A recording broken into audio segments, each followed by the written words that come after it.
Where is this? It doesn't look like much. This is St. Mary's Chapel, and it's in Jesmond, in Newcastle.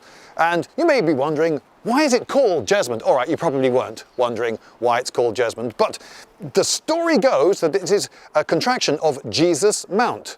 So why is it called that? Well, because someone had a vision of Jesus on the Mount, you might think, but no, they didn't. Apparently the lady had a vision of Mary and Child, the Virgin Mary. So why isn't it called Mary Child Land or something? But it's not. It became Jesus Mount Jesmond, supposedly. Anyway, St. Mary's Chapel, that's what we're supposed to be talking about.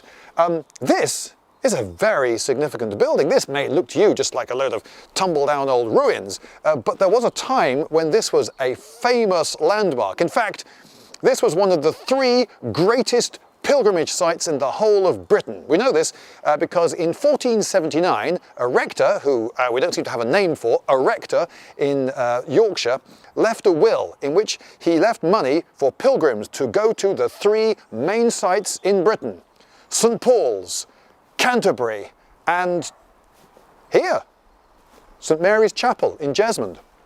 So why was this so important? Was it tremendously rich? Because a lot of these pilgrimage sites became really tremendously rich. Well, it's not very big. It's certainly an awful lot smaller than its 2 rivals. But it is also thought that Pilgrim Street, which is one of the main streets right the way through the centre of Newcastle today, is called Pilgrim Street because of all the pilgrims coming to here.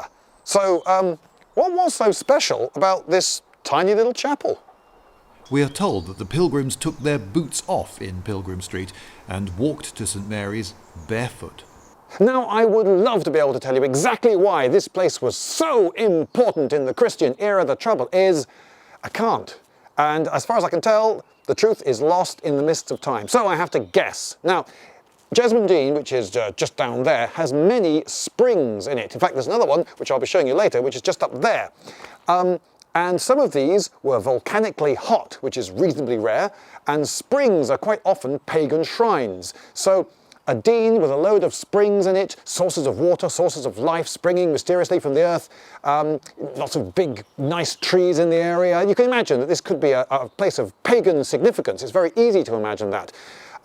And there was a Christian policy that was endorsed by the Pope himself to hijack, if you like, pagan sites that were already established as popular, and rather than destroy them and try to replace them with rival sites elsewhere, which would be quite tricky because if you don't have a tradition of Christianity in an outpost of empire like Britain, I'm talking about the Roman Empire, then you've got no established sites to build on. So it's much easier to take the established pagan sites and just hijack them, just, you know, get rid of the obvious pagan iconographies, do a bit of scattering of the holy water, a bit of blessing, put up a couple of crosses, and hey presto, you've got a site that's already established in people's minds and in the infrastructure of roads and the whole bit, ready to go. So you've got a tourist attraction that's more likely to be commercially and spiritually successful than trying to start from scratch. And Pope Gregory I, a 6th century pope, he wrote to a chap called Mellitus, who was one of the early bishops of London, telling him, no, don't destroy the pagan sites. Take them over, sprinkle a bit of holy water around, it'll be great. Trust me, I'm the Pope. And it seems that there is a continuation of this tradition of hijacking religious sites that were set up by other people, because this is a Christian site, and yet I'm not sure that this massive crystal covered with a bit of pottery here with a heart on it and lots of flowers and little ribbons and so forth is necessarily endorsed by any of the local Christian clerics. There's something of a new age following, I think, that has started doing its own hijacking. This was a piscina. Piscinae are little alcoves holding water basins for ritual use.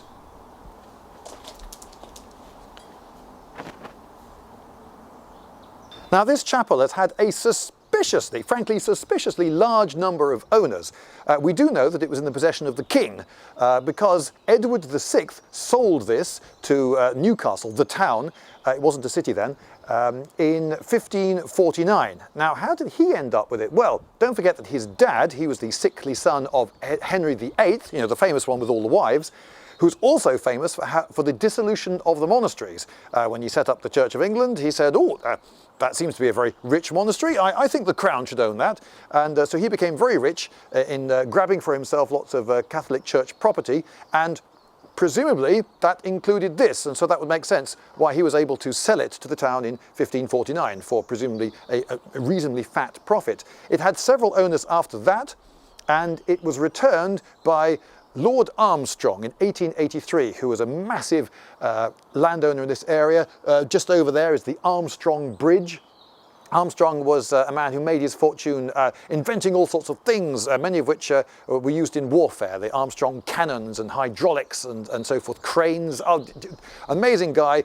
Should do a video about him perhaps another day. But anyway, he was a major landowner in this area, and he was able to sell it back to the town in 1883. But those custodians of it, of course, continue after that, including, what has the town done since? Well, it has conserved for the future this otherwise tumble down thing. Don't forget, the Victorians quite liked things to be tumbled down. They would even contrive ruins because they were romantic. Whereas today, we want to preserve for future generations the information that is held within these stones. So what am I looking at here? Well, this looks to me like some sort of window because, well, look, you've got a window surround there, and it just sort of stops. There's no scar down here. I don't see any line here. Nothing went down to the bottom, so this wasn't a doorway. So, okay, let's say it was a window. But you wouldn't carve this nice bit of stone and put all these nice lines here and for it just to end. Well, where's the sense in that? So presumably this is broken, a bit like this bit here is clearly raggedy and broken. And yet we've got this smooth line here. All these stones here conform with this end here, making it look deliberate, as though this window just sort of stopped there. But I don't think it did. Looking here, I immediately spot, with my trained archaeologist eye, conservators' modern concrete. This wall has been consolidated. And this is not ancient mortar, this is modern concrete. So this is holding it all together, it is cementing it and protecting it from the weather. So what I'm fairly sure has happened here is that modern conservators have got a load of rubble from the area and have just contrived this bit here and just made it look like a finished thing. And this matches what I see the other side. Now then, this up here is what I would call an ashlar. Yes, it's a stone, but ashlar specifically is one that has been worked, has been chiseled nicely into a block shape, which is, takes a fair bit of time. Don't forget, he's doing it with a hammer and chisel. So a fair bit of effort went into creating all these big ashlars. And yet, look at the mess here. This, again, modern conservators' concrete. So this has presumably been botched together using stones taken from other places. This stone here, for instance, I'm pretty sure is not in situ as posh archaeologists speak for in the position that it was originally intended to be. So I think this is a bit of a botched job. Now, these big ashlars here, they look like the outside of a building to me. You generally wouldn't bother to go to all that trouble if you were then going to plaster over the top. And yet this wall to my left, as you see, doesn't have the well-worked ashlars. There's a little bit of work, but they're not anything like as finished and consistent as those there. So what that tells me is that that was once the outside of a building, so that bit is older, and this bit has been added on later. So what's this bit for then? Well, I'm speculating here, entirely this is conjecture, but I think these were for the posh seats. Now, we're missing an awful lot of the building, possibly even most of it. What we've got left is quite small, but it's thought that this wall here extended right the way across this road here, and that the end of the building was over there somewhere, next to that building with the steam coming out of it, which I notice does look a little bit church-like. I wonder if that's deliberate. Now, this is a Norman arch. Above me, you can see a really big arch, and that's a grand arch. You can see it's, it must be well over 15 feet tall, and it's got some carving on the front of it, making it look a bit fancy.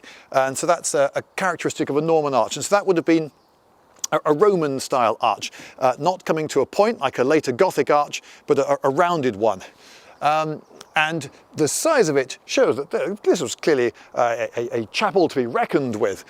We have also big carved capitals here on these on these columns. Although I have to say that I'd like to think that, you know, taking a bit of care, I could do better than that. That's not very symmetrical or impressive. And what is slightly strange to me is that its fellow on the top of the opposite capital doesn't match. You can see that it does have surviving detail, but it's quite clearly different from the other one. But and perhaps the asymmetry just didn't bother them. Anyway, so we're looking eastwards this way, so the altar would have been this way. Though we know that there was a big fancy glass window here once, which was perhaps a replacement for an earlier, older, simpler window. And there are clues about the place that other alterations have been made over time. So the priest would have been here-ish, doing all the priestly things that priests do, to a congregation in pews that way. But we also have this large building added on later on this side.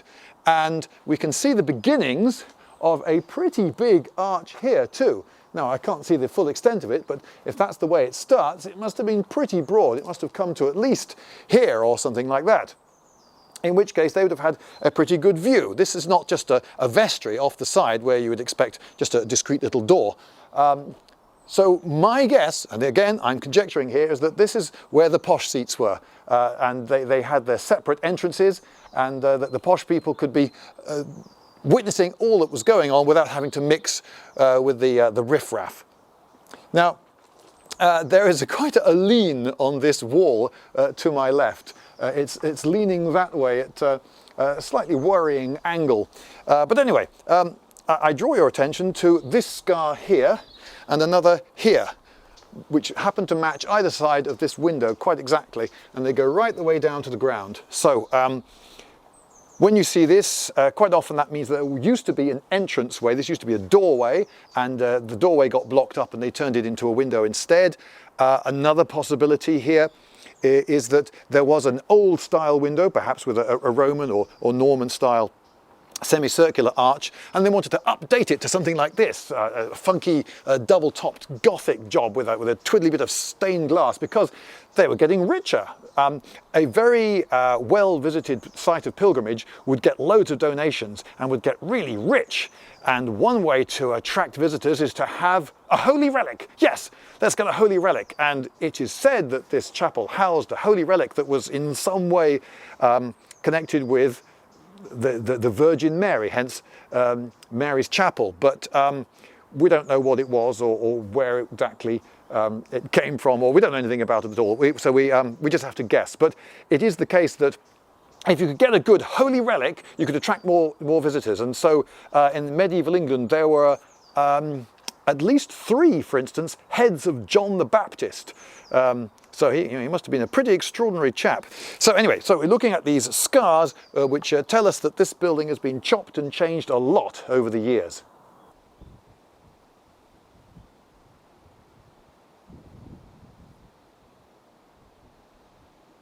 Now someone is quite, I think, justifiably worried that this wall might fall down, because these 2 buttresses have been added on the outside here, and I'm pretty sure they are a lot later than the wall behind. For one thing, they don't key in, the stones don't key in at all. If you're going to plan to put buttresses like this right from the start, then you would have stones that interlocked with the main wall, but these look quite definitely added on.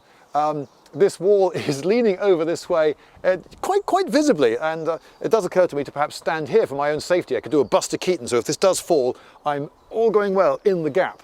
And I do notice that surveyors have added 4 marks here, little reflectors, little datum points. There's one there, and 2 further up, which perhaps have been recorded in minute detail, so they know exactly where those things were when they put them there, so that if they come back another day and measure where they are now, they'll be able to tell if this wall has leant over anymore. In front of me here is, frankly, to me, a mystery. This corner here is made of nice big worked ashlars, which suggests to me that this is a substantial exterior bit of building. Fine. And to the left you see not quite such great stuff, frankly, and in between, well, there's this scar, this line here. Now, if you were building this entire wall all in one go, intending it to be one continuous structure, you would have these stones interlocking. There wouldn't be this vertical line. So that suggests strongly to me that this part was not built at the same time as this part. But which of the two is the older? Now, straight away, I think, well, this looks older. This looks a part of that, and then this bit was added on. But that doesn't actually conform with what the reconstruction that's on the public display board here.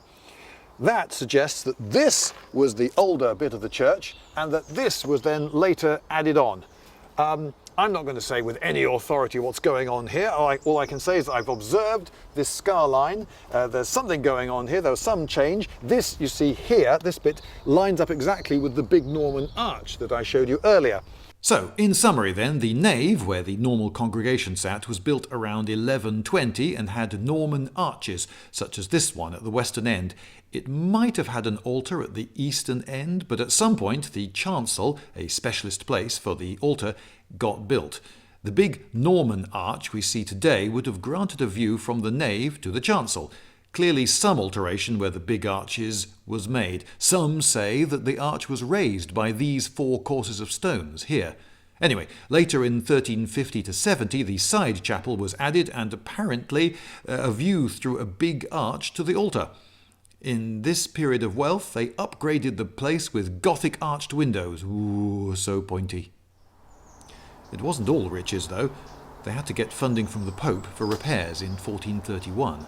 While editing this video, I came across a story I think I ought to share with you. It's the earliest reference I found to St. Mary's Chapel in association with some proper story, as opposed to just some boring tax record or something. It starts in 1272 with a villainous character called Robert St.Mary, or if you want to make him sound more villainous, Robert St.Mary.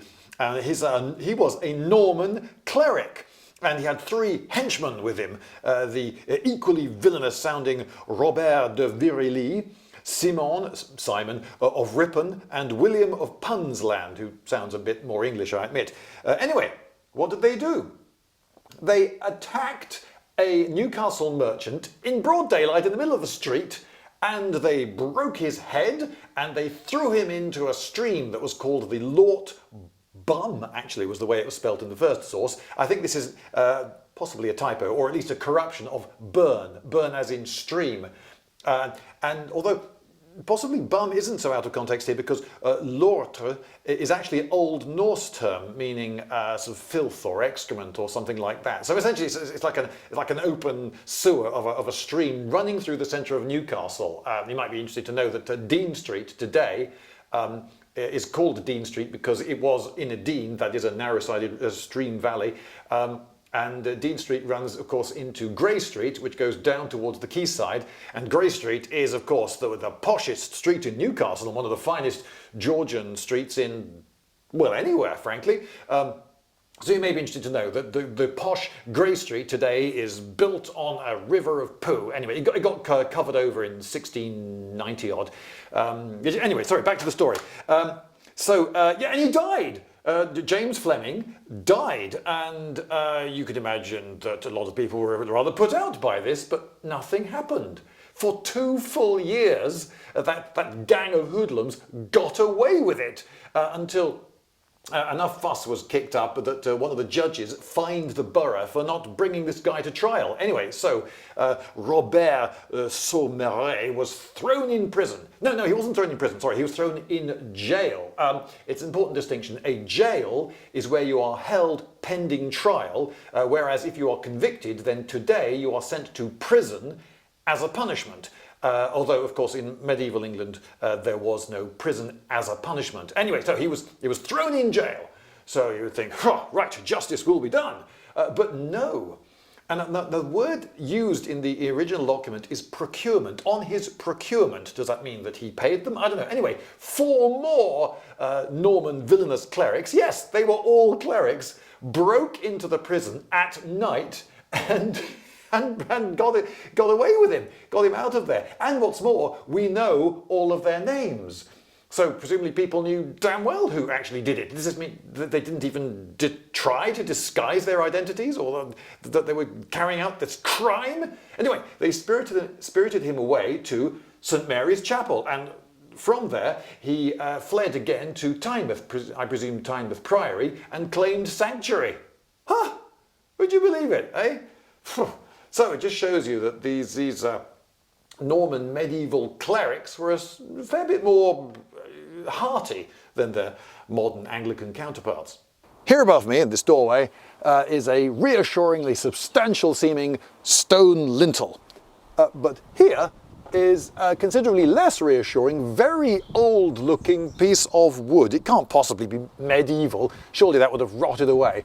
It is very soft. I can push my nail into it with disconcerting ease, so I'm not going to spend any longer in this doorway, thank you.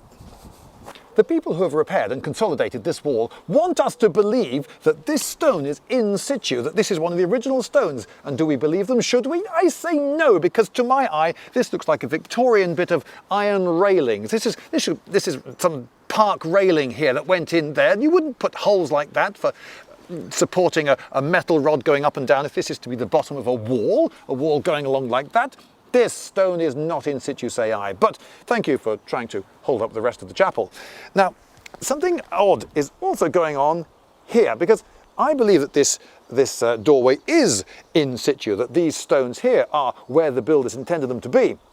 That bit that just fell off there, that was going to fall off anyway, don't worry, I'm not really damaging this. Now, if we look at the top profile of this, it looks fine, and it comes to a point there, which is great, but on this side, it does not line up. But wait a minute, what are these little stones here pushed in any old how above? And what's this modern concrete here doing? Okay, so someone has consolidated this for future generations, which is fine, thank you very much for doing that. But it seems that they've bodged it a little, and that this is in fact not the original line of the top of the arch. Could it be that in fact the whole stone was that wide, and that actually it went round something more like that, and so it came to a point perhaps there and would have met that? I think that's one possibility, but another possibility is that it just wasn't very good. You know, maybe the medieval makers of this door didn't actually do a brilliant job. You know, Durham Cathedral is roughly contemporary with the oldest parts of this, and Durham Cathedral, this isn't. Durham Cathedral is magnificent and crisply carved with lots of impressive ornamentation all over the shop, whereas this is a plain little chapel in what is today an obscure part of a suburb of Newcastle. Catholic Mass is still offered here today sometimes, including by the Bishop of Hexham and Newcastle. And now, gentle viewer, that's you, let's give thanks to my sponsor, True 'Tis Audible, a vast online library, which you can now try out for free. Don't worry, I'm not going to talk all in verse. If I tried, this would only get worse. This is a problem with translating, you see. Chaucer wrote the Canterbury Tales 600 years ago. Now, you may think that Shakespearean language you could just about cope with. It's quite close to modern English, really, but Chaucer's English was from an earlier period and is a lot more removed. And if you were to try to listen to the original version, untranslated, then you, as well as I, you would struggle. But there are plenty of very good modern English translations, some of which are in verse, but because the original's in verse, they try to, you know, keep the spirit of the thing, to put the modern English translation into verse, and it's quite a challenge, but there are some very good translations around, and do you know, you could perhaps listen to some, because there are a number of Canterbury Tales available on the Audible library. What's Audible? Well, it's a vast online library, and if you were to go to www.audible.com/Lindybeige, or if you prefer, text Lindybeige to 500 500, then you could have a 30-day free trial. Have a wander around the site, see what you like. Now, when you are a member of Audible, you get access to the whole Plus catalogue, which is loads of Audible titles. Some of them are originals, things that they've recorded themselves. Some of them might be your favourite shows, some stand-up comedy gigs, and there are audio books as well that are part of the Plus catalogue. Plus, every month you get 1 credit which you can spend on anything, which might be a nice big audiobook, like the Canterbury Tales, for example. I would definitely advise listening to the samples. Every title comes with a little sample, like, for instance, this. And fair she spoke her French unfluently, after the school of Stratford at the Bow. The French that Paris spoke she didn't know. And if you think, oh yeah, that one's for me, well, pick that one. And if you don't like it, you can always change it. There's an awful lot you can listen to. In fact, there's so much that if you tried to listen to all of it, it would take you 3 centuries. So don't try to do that. No. And now the Canterbury Tales. You've probably heard of the Canterbury Tales, and you will have heard references in your life to the Wife of Bath or the Miller's Tale, but a lot of these perhaps would have just passed you by. You didn't recognise them, so you made no sense of them, so you forgot them. But once you become familiar with the Canterbury Tales, then you'll realise what an important role this piece of literature plays in the canon of English literature in general. It's really quite a touchstone.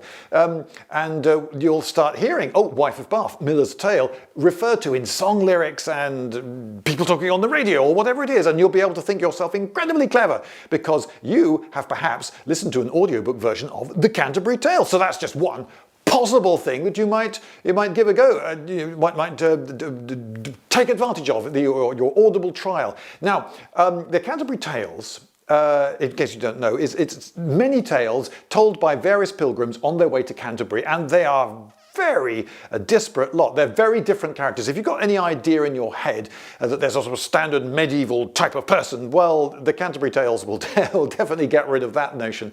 All the various characters are very different, with quite different values and attitudes and motivations. And it's an insight into medieval life, because whilst writing the Canterbury Tales about all these people telling each other about their own lives, you see little nuggets of information about what they ate, how they travelled, what they wore, all those things, and what went on in the medieval mind. So there you go, that's one thing you could do if you were to go to www.audible.com/Lindybeige, or, as I say, text Lindybeige to 500 500. That could happen.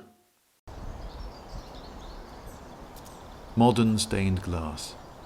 You can tell it's modern because it's awful. Let us go uphill a short way to what is called St. Mary's Well today, but probably isn't the medieval one. This local chap was using the well for watering plants.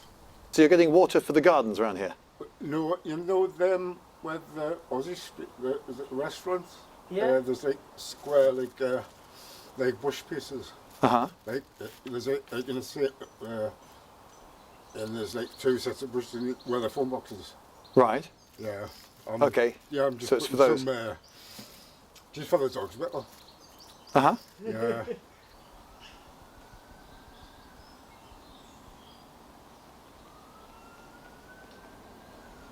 Now, one of those many owners I referred to earlier was a chap called William Coulson, Esquire. And in 1669, he acquired this area. Now, was this actually part of the St. Mary's Chapel area? Was this actually one of the original springs, or even the Holy Spring? Well, he seemed to want us to believe that, because today this is called St. Mary's Well. And people could come here and get dunked in this bathing bit here. I imagine you could be baptized here and do, Christian stuff and healing waters, of course, because holy waters, as we all know, are healing. So you can see a bit of a drain down there at the bottom, and some stonework. Unfortunately, the oldest of this stonework is Georgian period. This area was dug out in the 1980s, and this was rediscovered. And here, by my very feet, this is St. Mary's Well. It's a little alcove in the side, and there's some water here in a cup. You see this wonderful, not entirely hygienic looking cup, and one can scoop up some water here and splash and play with it and have endless fun, and you can of course drink it, and this will have presumably health restoring properties. But is this all actually a fake? This water is stone cold, but surely it should be warm, because St. Mary's Well was famed for being hot. But again, just as that chapel down there isn't Durham Cathedral, Aquae Sulis, Bath's volcanic springs, this isn't. I have seen steam rise in the night from springs down in Jesmond, but this is stone cold. And now, as the punchline to this this video is the moment which some of you may have been waiting for. Will I drink from the well and become even more youthful? And perhaps my bald patch will, because Lord, I am afflicted by a bald patch. Will it heal me? Well, I think it would be greedy. Actually, I think it would be an act of just appalling greed were I to waste some of this, because there are needy people out there, for instance, who are suffering from things even worse than a small bald patch. So perhaps, in deference to their needs, I should put it back and not. Maybe I should take a little bit. What do you think? Should I? All right, but just for you. Okay, I'll just. Okay, but only a little bit, and maybe not directly from the cup, because this I've seen cleaner, frankly. Yeah, that was lovely. That was really lovely. But let's waste. No, actually, no, don't. Just don't. That tastes of rotting leaves. So it seems that this place is still in religious use. Indeed, I have heard rumour of an all-woman, multi-faith ceremony that takes place here every now and again, which sounds a little bit modern, New Age. And you can see some tacky trinkets here and evidence of candle burning. And look, there's a candle, a new one here, ready to go in case of sudden emergencies of a spiritual nature. So there is continuity of ritual use of this site. Does it really matter that it's a complete fake?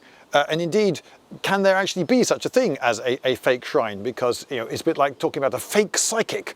Well, if you say that there are fake psychics, that suggests that there are real psychics. And are there, well, there you go. You see, I'm an atheist. You can tell, can't you? So sceptical. I shouldn't really get caught up in the romance of it all, but I can be caught up in the romance of this moss growing on this stone here. It just looks great, and that's science and history and all that sort of stuff. I can get bound up in that, but the religion and the crosses and so forth, to be honest, it leaves me cold. It seems that most of the history of this shrine, its origins and the miracles which are meant to have happened here, were lost after the Reformation, and the chapel fell into ruin.